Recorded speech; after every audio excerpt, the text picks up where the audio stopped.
Story Corner, presented by Jennifer. Mercy Thompson. Book 1, Moon Called. Chapter 5, Part 3.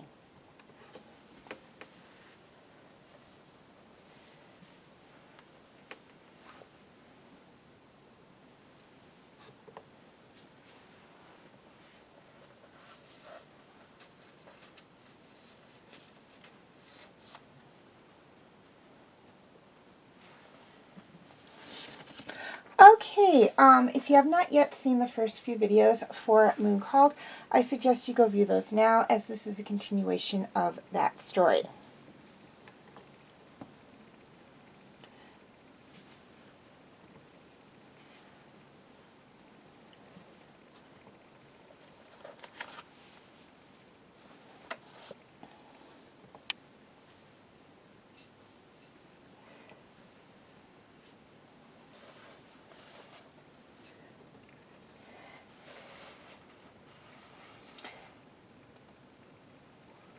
The lovers were a pair of trees that had grown up twined around each other near the entrance to a small canyon about 10 miles north of town. I parked next to a pair of old-style Land Rovers, a nearly new Chevy Tahoe, and a Humvee, the expensive version. Charles, Brian's son, was a financial genius, and the Marcro's pack would never be begging on street corners. When I left here, I had $10,000 in a bank account, the result of part of my minimum wage earnings invested by Charles. I stripped off my clothes in the van, jumped out into knee-deep snow, and shut the door. It was colder up in the mountains than it had been in Troy, and the snow had a crust of hard ice crystals that cut into the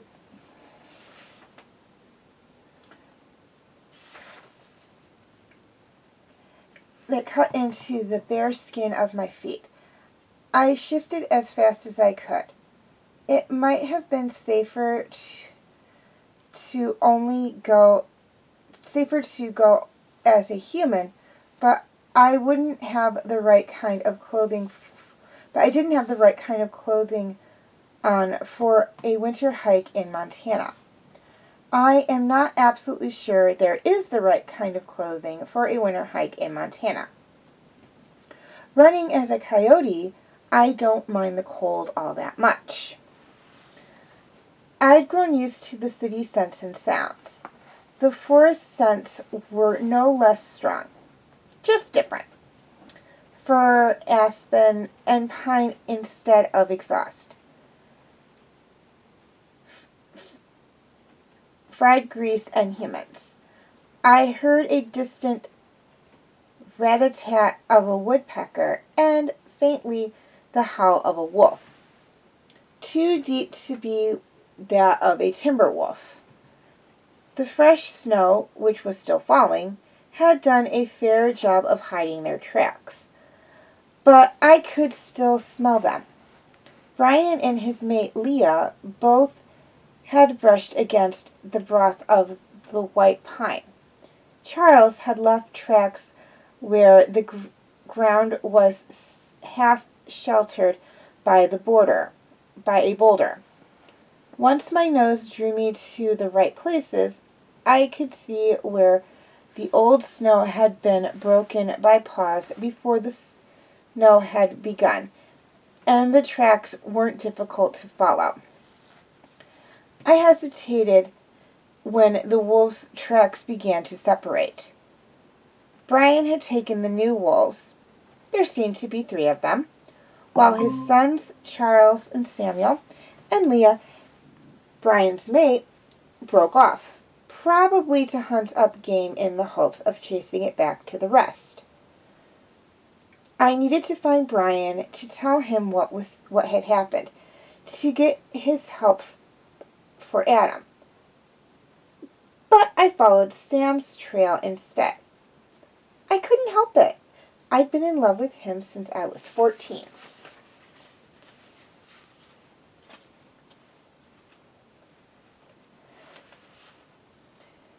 Not that I'm in love with him now, I assured myself, following his tracks down an abrupt drop and back up to the ridge top where the snow wasn't as deep because the wind periodically swept it clean. I was only a teenager when I last saw him, I thought. I hadn't spoken to him since then, and he hadn't tried to contact me either.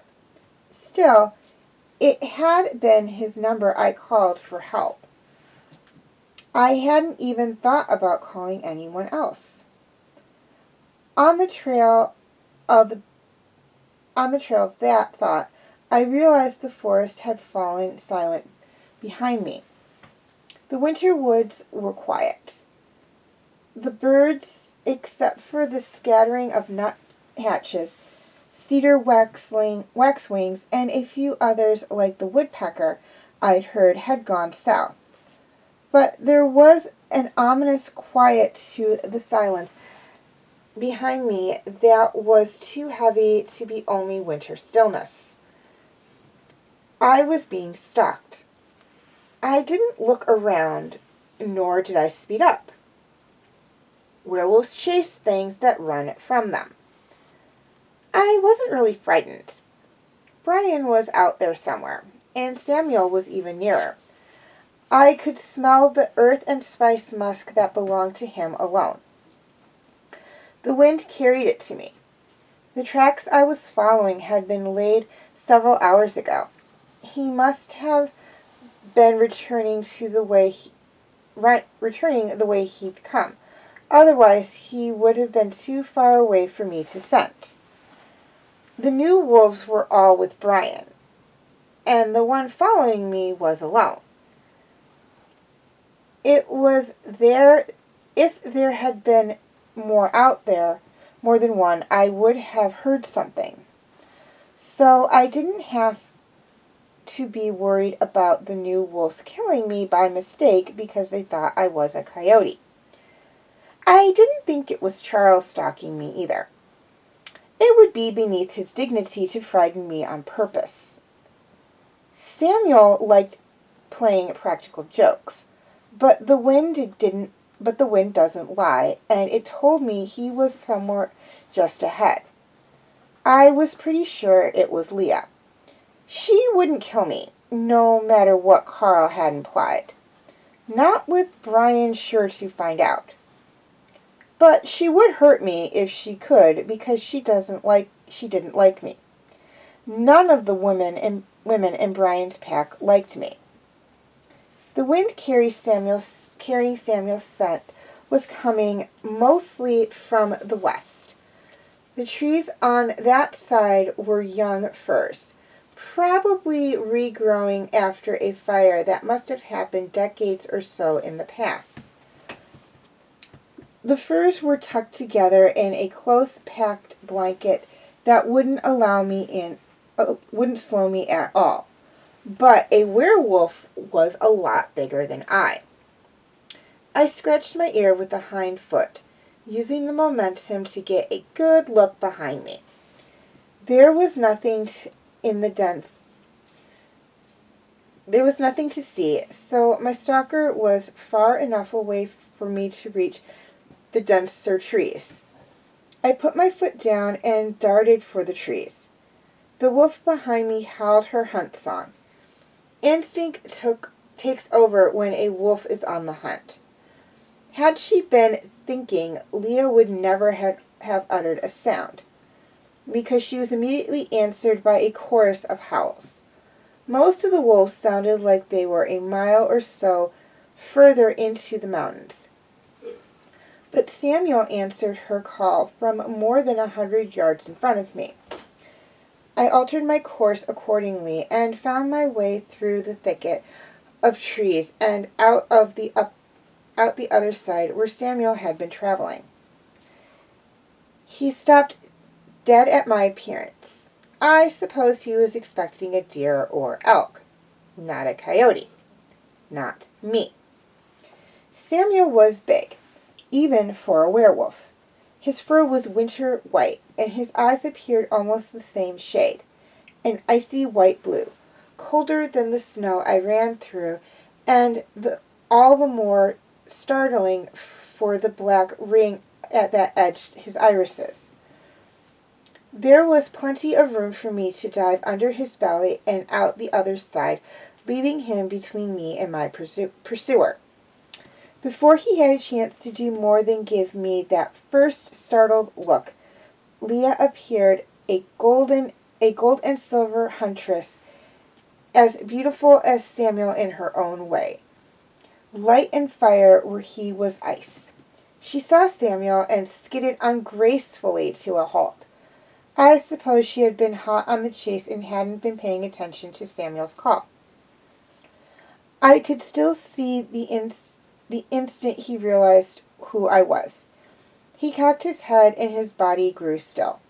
He recognized me all right, but I couldn't tell how he felt about it. After the space of a deep breath, he turned back to look at Leah. Leah cringed and rolled onto her back, though as Brian's wife, she would have outranked Samuel.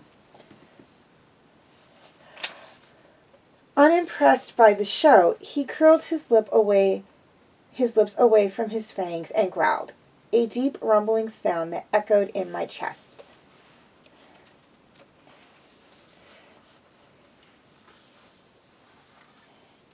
It felt just like old times, Samuel protecting me from the rest of the pack. A wolf howled nearer than before, and Samuel stopped growling long enough to answer. He looked expectantly towards the north, and in a few minutes 2 wolves came into sight. The first one was the color of cinnamon with 4 black feet. He was a shade bigger than even Samuel. The second werewolf was considerably smaller. From a distance, he could have passed for one of the wolves that had only this decade begun to return to Montana. His coat was all the shades between white and black, combining to make him appear medium gray. His eyes were pale gold, and the end of his tail was white. Charles, the cinnamon wolf, stopped at the edge of the trees and began to change. He was an oddity among werewolves, a natural-born werewolf rather than made, the only one of his kind that I had ever heard of. Charles' mother had been a Salish woman, the daughter of a medicine man. She had been dying when Brian came across her, shortly after he arrived in Montana. According to my foster mother, who told me the story, Brian had been so struck with her beauty that he couldn't just let her die. So he changed her and made her his mate. I never could wrap my imagination around the thought of Brian being overcome by love at first sight. but maybe he had been different 200 years ago. At any rate, when she became pregnant, she used the knowledge of magic her father had given her to keep from changing at the full moon. Female werewolves cannot have children. The change is too violent to allow the fetus to survive. But Charles' mother, as her father's daughter, had some magic of her own. She managed to carry Charles to term, but was so weakened by her effort that she died soon after his birth. She had left her son with 2 gifts. The first was that he changed easier and faster. The second was a gift for magic that was unusual in werewolves. Brian's pack did not have to hire a witch to clean up after them. They had Charles. Brian, the smaller of the 2 wolves, continued on to where I stood awaiting him. Samuel stepped aside reluctantly, though he was still careful to keep between Leah and me. There was no sense of power about Brian, not like the ones his sons and Adam carried. I'm not certain how he contained it. I've been told that sometimes even other werewolves, whose senses are sharper than mine, mistake him for a real wolf, or some wolf-dog hybrid to account for his size. I don't know how old he is. All I know is that he was old when he came to this continent to work as a fur trapper in the late 18th century. He traveled this area of Montana with the Welsh cartographer David Thompson and settled to live with his Salish mate. He padded up to me and touched his muzzle behind my ear. I didn't have to sink submissively to be lower than he, but I hunched down anyways.